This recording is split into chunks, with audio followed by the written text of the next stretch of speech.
Good day guys, so another issue tayo ng cooling system, no? So meron tayo ditong customer. So ang problema niya, nagbawas daw ng tubig. Nagbawas ng tubig yung radiator niya. So pati yung reserve niya nagbawas. Okay? So pakita ko sa inyo at para makakapulot na naman kayo ng idea pagka mga ganitong issue, no? Okay? Okay, so yan. Meron tayo itong UV Express. Okay, so ito ang issue niya. Pag check ng may-ari, kulang ng tubig, no? Yan. So mababa yung level ng tubig. Pag ganyan, indication niya na mayroong leak. Ngayon, upon checking, walang leak dito. So titignan natin sa ilalim. Kasi ang sabi niya, pati yung reserve nagbawas ng tubig. So radiator cap okay naman. Medyo malapit ng palitan. Okay. So check natin sa ilalim kung anong issue, no? Okay, so dito tayo sa ilalim. So ang unang check nyo dyan, syempre yung mga hose, may hose din dyan. Then yung ilalim ng radiator kung may leak. So dito natin nakita yung leak. Ayan. So hindi normal itong part na to. Yan, sa passenger side. Yan, may basa, no? Yan. Pag basa yan, ibig sabihin ang gagaling yan sa radiator. Yan, tumutulo pa. Okay, so ibababa natin yung sub radiator. Dito natin nakita yung problema. Yan, tumutulo. Dito nang gagaling sa right side. Okay. So baba ko yung sub radiator na yan. Meron lang yung 4 na bolt and dalawang hose and then wire. Okay guys, sa pag-check ng leak, so yun, nakita nyo merong basa. Normally pag nagbabasa na ganyan, dun tumutulo yung tubig. So kaya madali lang siya mahana. Pero minsan merong mga leak na hindi mo makita, hindi tumutulo, walang basa. So ibang issue yan, no? So abangan niya sa mga sumusunod. So abangan niya sa mga susunod na vlog ko. Pag naka-encounter tayo niyan, ipapakita ko sa inyo and i-explain ko sa inyo kung paano. Okay, so bababa ko na yung sub-radiator nito para makita natin kung ano yung naging issue. Usually, ito basic na issue ito ng Urban. Common issue niya na doon sa right side pumuputok or tumatagas yung tubig. Okay, bababa ko na para makita nyo kung ano yung issue. Okay guys, so ayan, naibaba natin yung sub-radiator. So mga tinanggal ko dyan yung bolt dito, dyan at saka dito, no? And then hose dito, and then hose dito.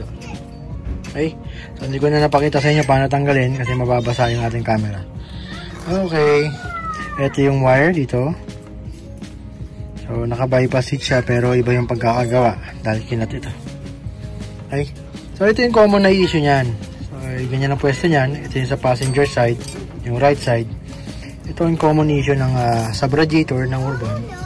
Ayan, pumuputok dyan. Ayan, dyan ang putok nyan. So, aagos ngayon yan dito. Ayan, umaagos yan pababa. Kaya dito natin nakita kanina yung pagbabasa. Okay. So, pag ganyan, putok na.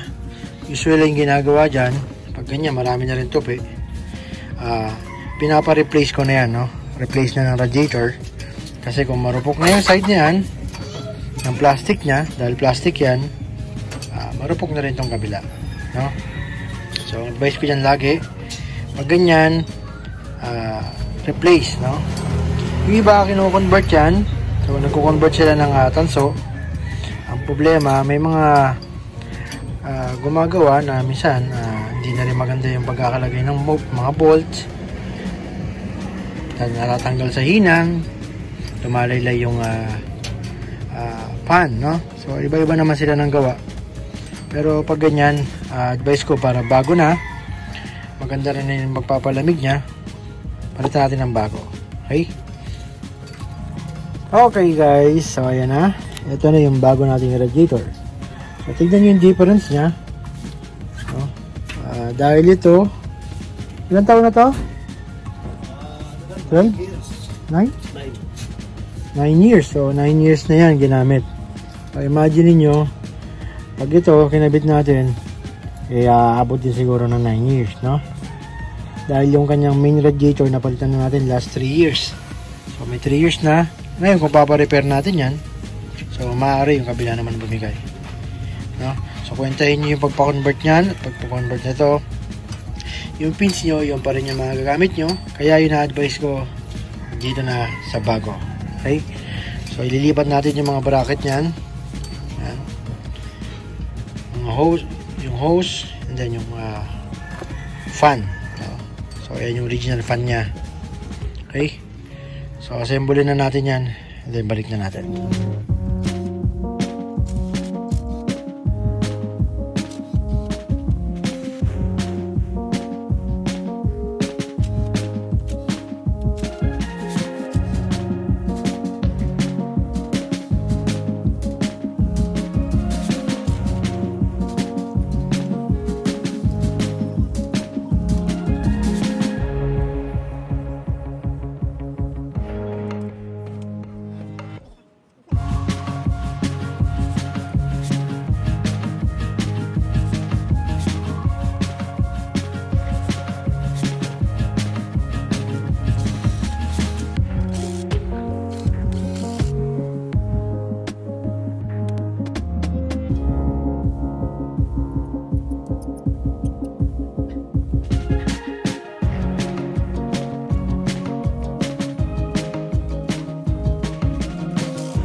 Okay, so yan, kompleto na.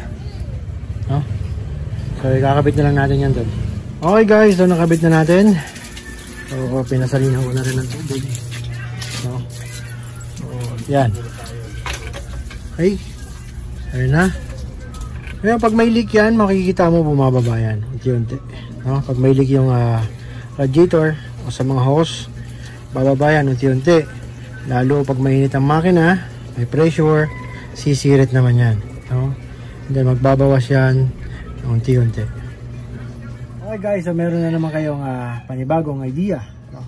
Tungkol dito sa cooling system, no? Sa pagbabawas ng tubig. So ngayon, bakit ko pinanda ng bago? Kasi pag bago, mas tatagal at mas quality.